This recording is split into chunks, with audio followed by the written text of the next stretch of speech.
by PS Studio Fatehpur।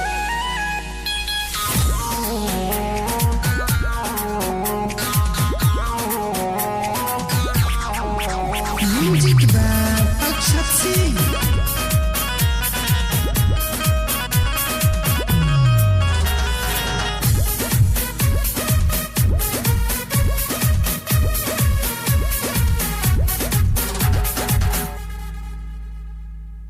अबरी के छठ में बारात करे आई हो, नंदों के संग मिली आई हो।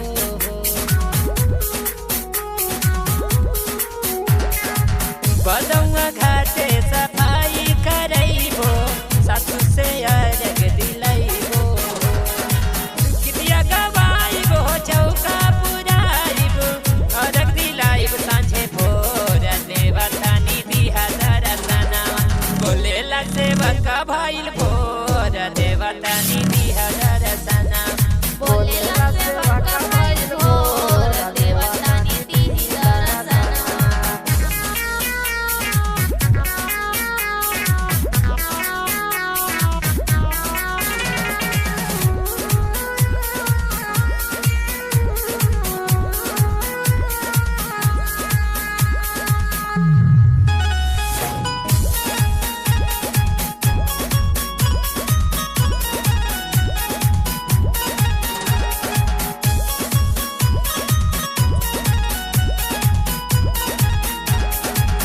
गौ के दूधवा मंगाइबो, यौ जे खीरवा बनाइबो, तोहर खरना करइबो, पकवाना मो बनाइबो।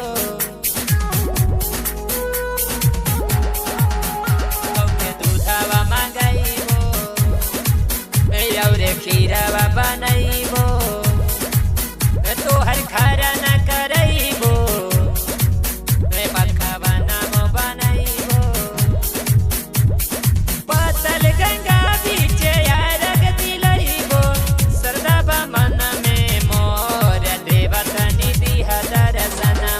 कहेला सेवक भइल भोर देवतानी दिहा दरसना।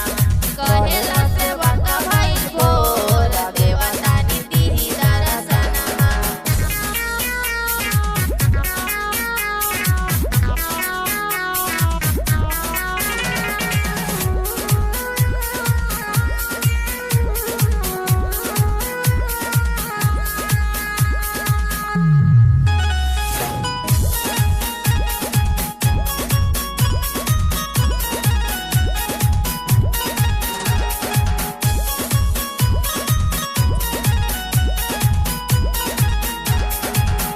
जोड़े फलवा चढ़इबो, हरियर उखिया लियाइबो, यौरे सुपवा दौरिया, चौमुख दिया जरइबो।